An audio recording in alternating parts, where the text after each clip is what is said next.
Hürmetli vatandaş, bugünkü leksiyalarımızı başlayımız. Leksiyada Sıdık Washington'dan sözdeyimiz. Bugün çizlağa 2022 yıl 5. ayının 3. günü hürmetli vatandaş. Bugün sizlerge sözdeydiği vaziyetten esakşki hadise meselen Vladimir Putin moşu yürüyüşüde alaylı hazır gep söz söyleyeceklerdi. Rusya armiyası mağlubiyet yüzlendiydi. Bundaqda Vladimir Putin üzengidin düşemdi. İkincisi, azı Amerika Qoşmuş Ştatları 27. günü hesapta Devlet Meclisi'de Prezident Reis Xi Jinping'i öz içine alğan aldı Rusya ve Cungo doğrusu bir kanun layığı maqıllıdı. Bunu hazır mətbuatla dedi ki, Ok Merkezi Devletler İttifakı. Aynı çağda İkinci Dünya Uğraşı mezgilide Germaniya ile İtalya'nın ittifakını Halkara Cemiyet ve Halkara Sot ahir hesapta Ok Merkezi Devletler İttifakı da batağan idi. Hazır şundak ataş vattırğı çıkkanda Cungo hükümeti buna berdaşlık verelim. Bunun da asası bu kanun layığı iktisat meselesi. Telgelinde vatandaşlar. Bugün sizlerge şunu devir kılgan alda sözdeydiği leksiyemiz vatandaş mavzumunda Vladimir Putin üzengidin düşemdi. Amerika galbi seri ilgirlep zerbi biridir.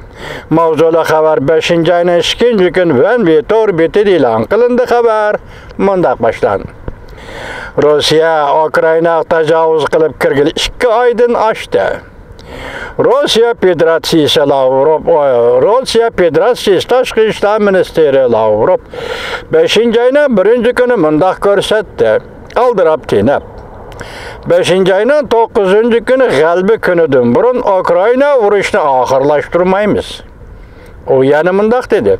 Ukrayna'nın siyasi hakimiyeti özgertmeyimiz. Bu degellik Rusya'nın üzengidin çüşke iznivot qallığını görüstüpmədi. Lekin Rusya Ukrayna toqunuşu yüz berib hazırgıça uruşның toxtaydıqallığı təxbi baldırı bulup gitidiğen bir iş. Sebeplerinin biri şu ki vatandaş bu uğraş, bu toqunuş Ukrayna'nın kimnin kontrol qilishidin olqib chiqib, hamda özgürüp Amerika, Prezident Vladimir Putin bilen bevasita toqunuşudigan uruş qaylandı. 3. ayının 25. günü Rusya Devlet Müdafiə Ministerliği Ukrayna elip berilayotgan uruşning 1. bosqichi ahirlashdi. Bundan keyin Rusya armiyasi Kiyev shahrini zabta qilib, Kiyevning atrofidan asta chekinuvda plan qilgan edi. Lekin Rusya armiyasi egirlik nuqtasi Ukraynaning sharq va janubidagi rayonlarga qaratib, yanada Ukrayna armiyasining shiddatli qarshilik ko'rsatishga uchradi. Biroq 5. ayının 9. günü Qızıl Meydan'da harbiy parad ötküzüşke tayyorlanayotgan Putinning Ukraynani munqariz qildim deb jakarlashi qaraganda endi bu mumkin bo'lmaydigan bir ish bo'lib qoldi. Yevropadagi har qaysi davlatlar Ukraynaga harbiy yordam berishni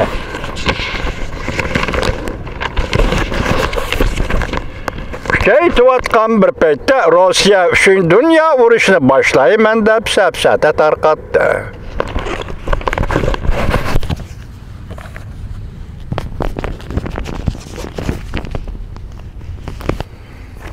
Rusya 3. Dünya urushini boshlayman deb safsata tarqatdi. Lekin Amerika Rusya'nın yadro qurol ishiltiman deganiga parvo qilmadi. Lekin Amerika'nın her kiti bargan siri örleşke başladı. Ötken hafta 40 devletning harbiy yordam berishi, yani Ukraynaga eg'ir tipli qurollar yordam berishini harakatga keltirib, Prezident Joe Biden hukumati yana davlat majlisiga havola qilib, Ukraynaga $330 milyon yordam berishga qaror qildi. Demek Vladimir Putin'nin proposallariga pisandni qilmadi. 4-ayning 24-kuni Amerika Qo'shma Shtatlar davlat mudofaa ministri urushdan Ukrainani ziyorat qilgandan keyin mudofaa ministri kechiringlar Avustin Ukrainani ziyorat qilgandan keyin Prezident Joe Biden hukumatining izchil pozitsiyasini o'zgartib, Rossiyani mag'lub qilishlar taqiy yetishmaydi. Amerikaning nishoni Rossiyani ojizlashtirib, qo'shni davlatlarga hujum qila olmaydigan holga keltirishdan iborat deb ko'rsatdi.